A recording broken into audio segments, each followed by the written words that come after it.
Hi, everybody. Well, my name is Anne Marie. I've never done anything like this before, so I figured I'd give it a shot.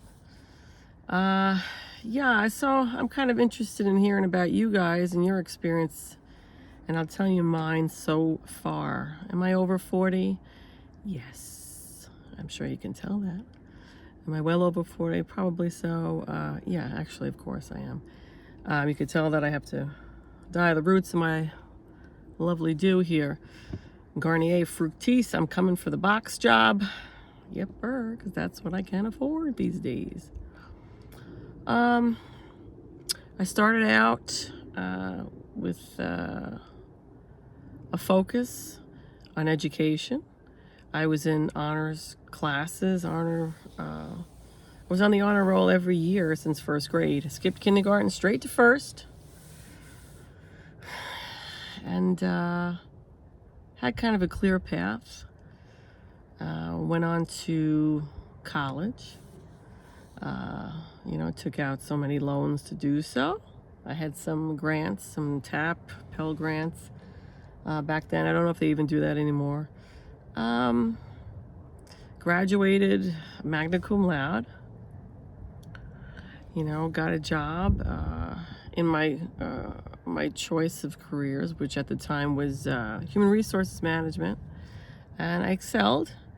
And while I was working full-time for basically the dream company that is now gone out of business, I went to school back for my master's part-time, and my company paid for it, which was a huge help because, again, I could not have afforded that. Did not come from money. Only had a little bit of savings, so I did that, spent a few years doing that. Started out as HR assistant, human resource assistant, got promoted to HR generalist, then HR manager, had my own office, was wonderful. I did that for several years, got my degree, very excited. Again, graduated this time summa cum laude from Teachers College at Columbia University in New York. So, again, career focused, work focused. Personal life took a big back seat back then. Then lo and behold, my company gets bought out. Yeah, curveball number one. They get bought out. I stay on as an HR manager. I had to fire a bunch of people that I worked with, which did not like that at all. When I went home at night, very disturbed, very sad to see a lot of people go. I even had to terminate my boss, who got a nice hefty severance package, so that's not even the case, like several thousands of dollars, I stayed on for a while, and then my job completely changed. My job description, woof! I just became someone who just pumped out spreadsheets, fired people, horrible, no satisfaction whatsoever in that kind of career. So I ended up leaving. No severance, just had to get out of there. I just couldn't deal with the depression and then anxiety of going into work every day doing something that I did not go to school for, didn't envision my life. What I was doing, it was took up so much time. I mean, I commuted an hour and 45 minutes each way to work, and to sit on the train going to work thinking about who is on the chopping block today, and how many spreadsheets do I have to do, and just boring stuff, just like forcing myself to do it. I would go to work with my chest pounding. I'd have severe anxiety here. I'm like, when I'm thinking about it, I'm actually like pushing up and down my legs because it makes me nervous to this day. And work satisfaction was at an all-time low at that point, as you can imagine. And then, so I left there, and I was kind of like, now what? Then 2008 rolled around, and financial crisis. So that was really tough, because trying to get Another job during that time period was very difficult, okay? And a lot of the jobs I went for, they read my resume. I was overqualified. That's what they labeled me as. And that was that. They said, oh, we can't afford. Yeah. Well, I said, well, I'm willing to take a huge pay cut just to get my foot back in the door. But I kept getting no over and over again. And why? What was the reason? Have any of you guys went through this? I was labeled a flight risk. They said the idea is that as soon as the economy turned around, I'd be out the door. And that's not really my personality at all, but I was labeled as that kind of person. I mean, people should better themselves. I know people that would job skip every year to 2 years, but I was more of the type of person, I'd like a little permanent second home for several years.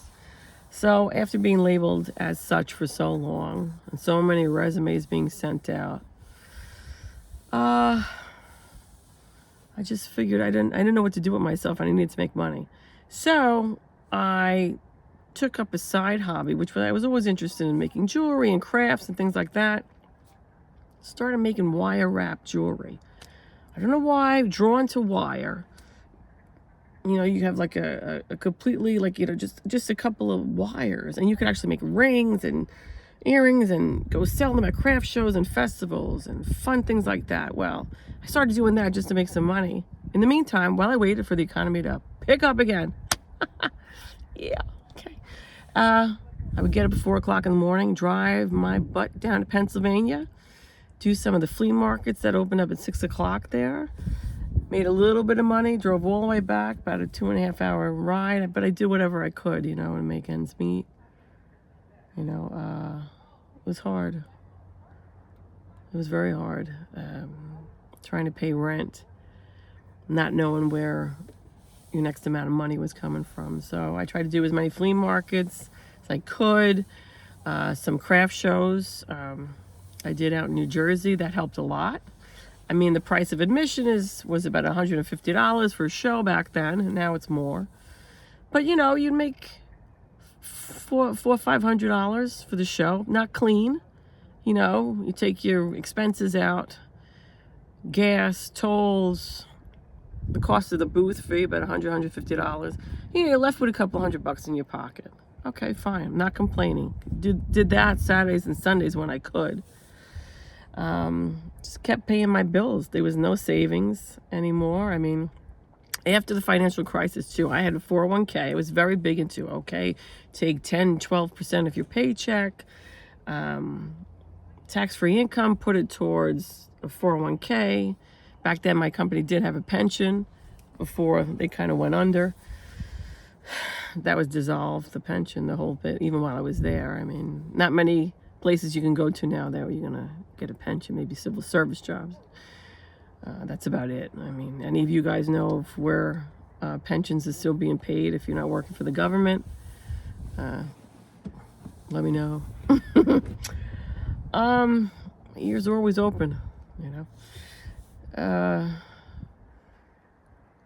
Yeah, so after the financial crisis, all the accounts went zoop, you know, down the drain. And then for years after, I was afraid to invest again with any kind of monies that I was able to scrape up along my lovely journeys. So I missed out on a good decade of really positive gains in the stock market. But who knew, you know, like they say, the old adage, hindsight is 20/20. So I really, to this day, keep kicking myself for not staying invested for what little I had left after the financial crisis. I missed out on a whole decade's worth of gains there, but it's tough, you know, you kind of, it's always in the back of my mind. You don't forget those things. Did any of you guys go through the financial crisis and then getting kind of scared out of the market for a while and then having a tough time dipping your toes back in the water? Let me know in the comments if you could. I'm sure I'm not the only one who went through that. Then I got some jobs working for, you know, again, I had to pay the bills, you know. I heating oil, my car payments, my insurance, everything was due. Banks, they're not going to wait until, you're on your feet again. I did what I could. I maxed out my credit cards just to pay my regular household bills, just to eat. I mean, it's crazy. Anyway, so I did things like that. I started to do more crafting. You kind of like reinvent yourself. I was still in my let me see, when financial crash, I mean, it was probably late 20s, early 30s. Yeah, I don't know. I don't want to think about it sometimes. It's hard to go back there, have flashbacks once in a while. Not a fun feeling. So, nowadays, things have been a little rocky, I have some seasonal work. I do farmers markets and festivals. I make handmade soaps, my wire wrap jewelry, some soy candles. I learned all of that off of YouTube, making the soaps and the candles and the jewelry. So life is really full circle, and here I am making a video on YouTube. So I'm not sure if I'll get any views, maybe a couple of likes. I don't know. But it's a struggle, still a struggle, even at this age. You wonder, I don't know if you guys think about this too, like, how do these people make so much money? And it looks like it's effortless, but I don't think it's effortless. I think it's either they put in a lot of time and effort, they know a lot more, probably technologically wise, or I'm not the greatest, so that's what really does well now, if you really know what you're doing, in the world of tech. And it's also who you know. I don't know if anybody says it out there, but it's who you know. It's not only what you know, it's who you know. Get your foot in the door. Something happens, that door closes. The people you know, the connections you have, the networking that can get you into another door elsewhere. That was one of my greatest faults. I just depended on myself and my knowledge, my grades in school, my skill level while I was working in corporate. I didn't make the network connections that I should have, that could have geared me back on the right track again, possibly. I don't know. Again, hindsight is 20/20. Not sure if that would have helped. Do I miss corporate? Yeah, sometimes. I missed a steady paycheck. That was the first thing I missed. Oh my gosh, the steady paycheck. I started out every other week, so bi-weekly I was getting paid, and that was fine. But then when you go to management, it's once a month. I'm like, whoa, I got to learn how to budget. What? They don't really teach you that much in college, do they? But you know what? Trial and error. Everything's fine. I was good with paying my bills on time, and but the struggle is real. Whether you're educated, you're educated formally in school, if you're educated book smarts, or if you're just like street smarts, whatever, the struggle is real. I think nowadays you really got to push yourself more and more and get yourself out there. Try to have multiple streams of income if you can. I mean, I was even just 2 years ago driving for Uber Eats, DoorDash, Grubhub, you name it. And I liked it. I don't know if I made any money after all the expenses on my car and gas and whatnot. Didn't have the most fuel efficient car, 22 miles to the gallon. If I had like a little Prius or something, zip around town 60 miles a gallon, okay, that'd be great. But no, that wasn't the case. My dad had passed away, had a massive stroke visiting my mom in the nursing home, really sad. He only had his car for a year and a half, so I ended up, after he passed away, I bought out the loan. and I paid on time to the bank. Yes. So, if anyone tells you that life is easy, or they're like overly confident in their 20s and whatnot, I mean, maybe even in the early 30s, they could be in for a real rude awakening if they don't anticipate the possibility of a curveball being thrown. I didn't think that the company I worked for at first in my 20s would be bought out, you know, and then I was just like, that really threw me off track, you know. I'm the type of person, okay, get me settled.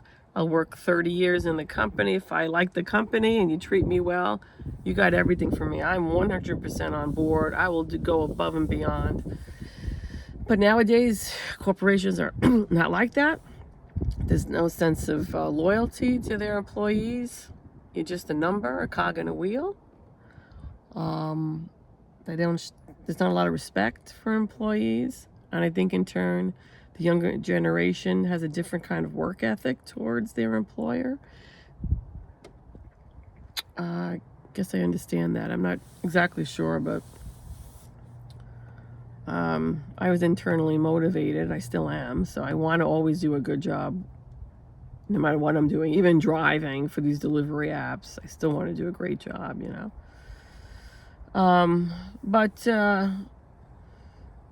corporations now are just, they don't have that sense of loyalty, like the fact that the pension program when I was working for this large Fortune 500 company that I was working for, the pension, they did away with that. Then they started to increase the premiums on insurance, your medical insurance, dental, and stuff like that. And nowadays, for what I see for people paying for co-pays, including myself, it's like $50 for a co-pay?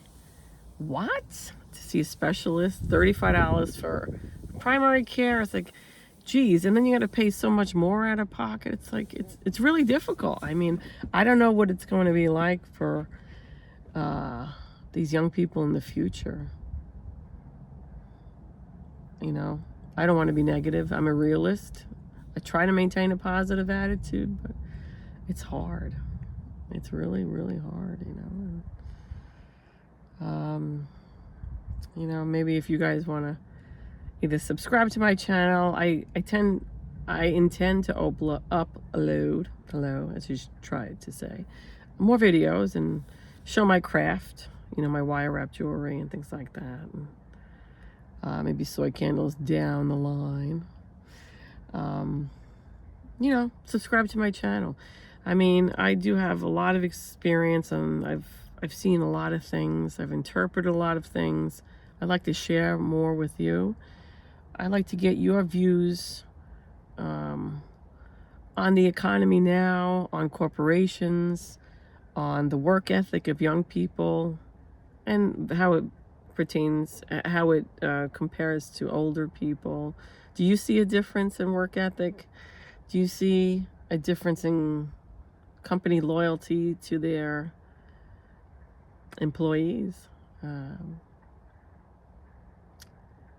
I can tell you this, life is not mapped out from the beginning. We don't know what could happen as the years pass by in our careers, in our personal lives. It's really important to have a good level of support, emotional support in your life, whether it be through family, friends, a partner. It means a lot to have a shoulder to cry on and a hand to hold when you're feeling down, you know, because you can feel very lonely at times when things just don't work out the right way. It's a lonely place. And you feel it, you know, you feel it inside, in everything you do, your thinking patterns. You know, I became discouraged for a long time. I didn't see things panning out the way they did. So people are passing by and they're like, what is that girl doing? Or that lady doing? I don't know. Anyway, so I'd love to share more of my life experiences with you and get your take on your life and how you might have encountered that curveball in your career, in your personal life, how paying the bills has been for you. Has it been an easy trip for you? Has it been a bumpy road? Or are you at a standstill right now and don't know what to do or which way to head? Let me know. Okay, thank you for watching. I do appreciate it very much, and there's more to come. All right, thank you guys. Have a great day. Bye.